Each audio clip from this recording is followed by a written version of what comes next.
एक ही तीर से 3 निशाने लगा लिए।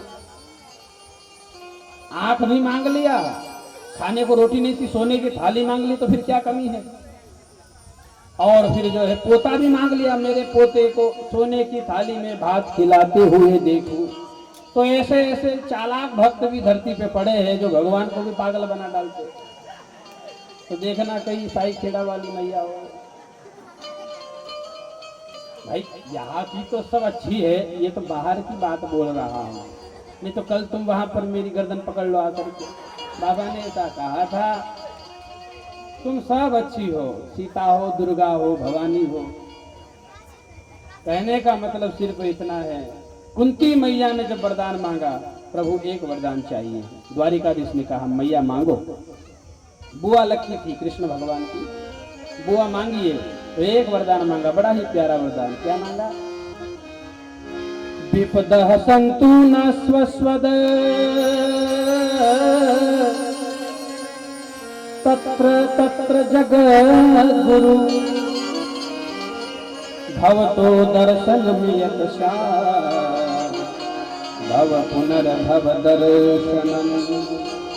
हे गोविंद, मेरे झोली में सारे संसार का जो दुख है वो मेरी झोली में डाल दो। आप सारे संसार का जो दुख है वो मेरी झोली में डाल दो। भगवान चक्कर में पड़ गए। बुआ तू ये क्या मांग रही, पागल तो नहीं हो गई है? आज तेरे बच्चे जीत गए हैं, कुर्सी पर बैठ गए, जिंदगी भर तूने दुख के अलावा कुछ भी नहीं देखा है, फिर भी तू दुख मांग रही है माते। अरे मैया बोले, प्रभु मैं दुख इसलिए मांग रही हूं क्योंकि मैंने अनुभव किया है, जब जब मेरे जीवन में सुख आता है, हे गोविंद आप हमेशा चले जाते हो, और जब जब दुख आता है तो आपको बुलाते हैं तो आप आ जाते हैं। ये मैंने महसूस किया है। इसलिए लाखों सुखों के बराबर, उससे भी कहीं ज्यादा दुख ही मेरे लिए अच्छा है। जिस दुख से आपके दर्शन हो जाए वो दुख मुझे चाहिए। ये वरदान मांगा है कुंती ने। क्या? वासुक पर पत्थर पर्यो राम हृदय से जाई, बलिहारी उस दुख की जो पल पल राम रटाई। बलिहारी उस दुख की जो पल पल राम रटाई। उस दुख को मैं बार बार मांगना चाहूंगी जिससे आपका दर्शन हो जाता है प्रभु, इसलिए वो दुख मुझे दीजिए। कुंती मैया ने मांगा वरदान, और भगवान ने कहा चलो मैया हम तुमको वरदान देते हैं। कितना प्यारा वरदान मांगा। अब भगवान जाते जाते कार्यक्रम रद्द कर देते हैं, द्वारिका नहीं जाते हैं, और रणभूमि में भीष्म पितामह पड़े हैं, बाणों की सैया पर पड़े हैं। रणभूमि में भीष्म पितामह, वहां उनको मिलने के लिए भगवान जाते हैं। थोड़ा भी हिलना कठिन है, पूरे बाणों से शरीर छिद्रित हो चुका है। और भीष्म पितामह ने जब आंखें खोलकर देखा, सामने आंखों के सामने मेरे कन्हैया मुस्कुरा रहे हैं, और भीष्म पितामह ने कहा गोविंद आप आ गए। मुझे पूरा पक्का विश्वास था प्रभु कि आप नहीं जाएंगे मुझे छोड़कर, अंत काल में आप मेरे सन्मुख रहेंगे। और फिर क्या था, भीष्म पितामह ने पांडवों को धर्म का उपदेश दिया है, और बाद में भीष्म पितामह ने भगवान से कहा कि प्रभु अब जल्दी मत करो। बोलिए श्रीमद् भागवत महापुराण की जय। अब जल्दी मत करो प्रभु, जब आ ही गए हो तो थोड़ा आप इंतजार कर लो। इतने देर हमने इंतजार कर लिया है। ये जो बूढ़े लोग हो गए ना, ये माता बूढ़ी हो गई है, जो दादा लोग ही बूढ़े हो गए, ध्यान से कान खोल के सुन लो।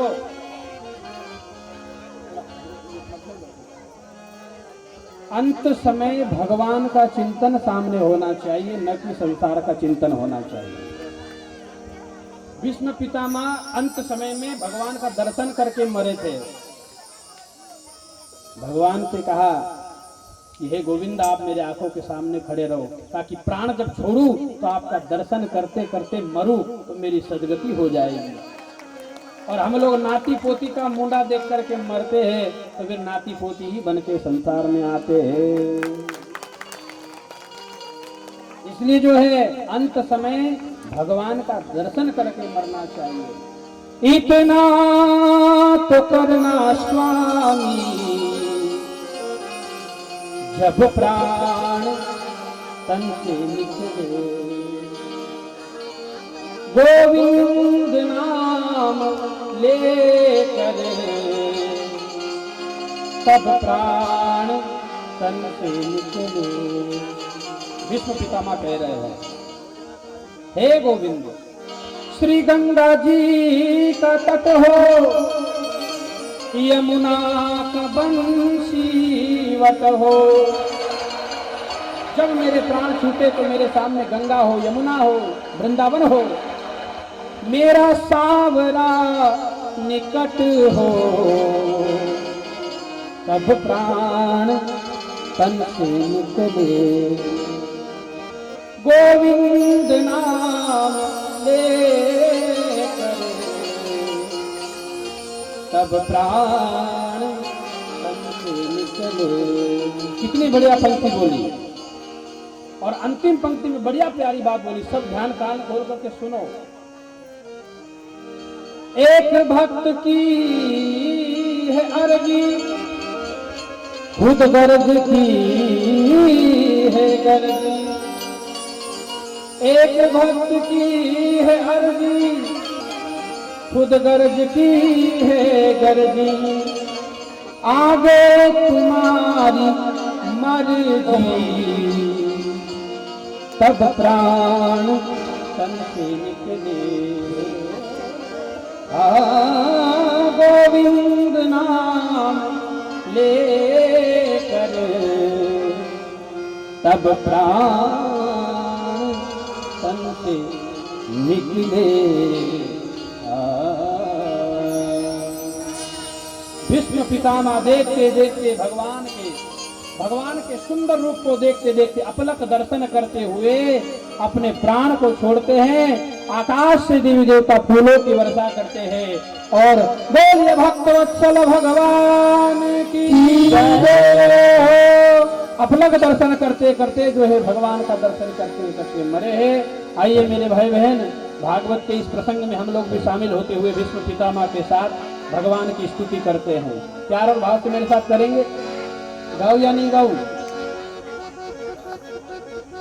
अरे तुम ढीले दर्शन गिली कर बैठी रहती हो, इसलिए जो है थोड़ा सा, वैसे ही तो कम संख्या है आप लोगों की, तो जो है आनंद लिया करो, शर्म मत किया करो, क्योंकि तुम जो कर रही हो भगवान के लिए कर रही हो। संसार के लिए लाज शर्म है, भगवान के लिए कोई लाज शर्म नहीं है। मीराबाई ने कोई लाज शर्म करी क्या? इसलिए कोई लाज शर्म नहीं। इसलिए अंत समय न तो हम कुछ लाए हैं और न ही कुछ ले जाएंगे। अगर कुछ ले जाएंगे तो देखो, पत्नी जो होती है, जिस पे हमें गर्व होता है कि मेरी पत्नी, मेरी सुंदर पत्नी, वो पत्नी अंत समय जो है केवल घर की देहरी तक रह जाती है। सत्य है ना? घर की देहरी से बाहर नहीं आती है पति के साथ। पत्नी मकान तक रह जाती है, समाज शमशान तक चलता है, पुत्र ज्यादा से ज्यादा अग्निदान तक चलता है, और हमारे कर्म भगवान तक चलते हैं प्यारे। इसलिए कर्म पर भरोसा करिए, सत्कर्म पर। इसलिए कहता हूँ सुबह सुबह राम धुन करने आओ हमारे साथ। ये पता नहीं, अगर मेरे राम जी, मतलब मैं भजन करते करते, प्रभात फेरी करते करते गोविंदा नमो नमो हो गया तो मेरा तो उद्धार हो गया। भगवान का नाम लेते लेते मरेंगे तो उद्धार तो हो जाएंगे कम से कम। इसलिए काई लाया न काई लई जावांगा, जैसा आया न वैसा चली जावांगा।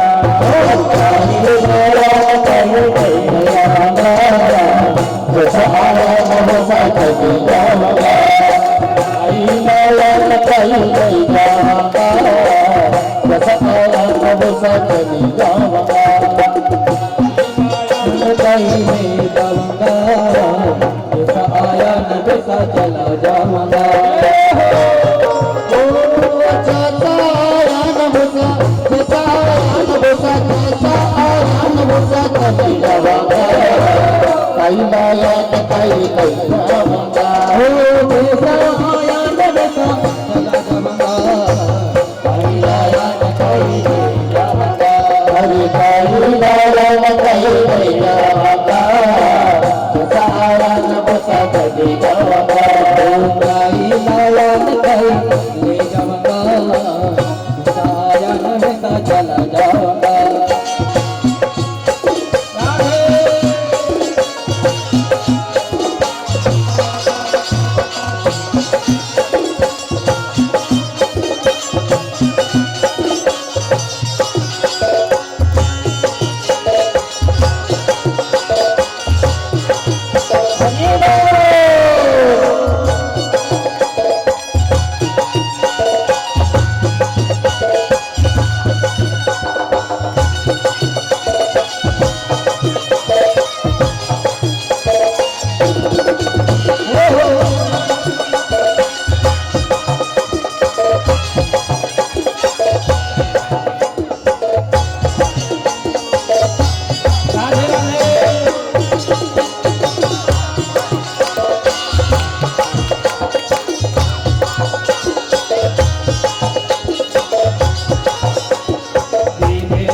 सुंदर काया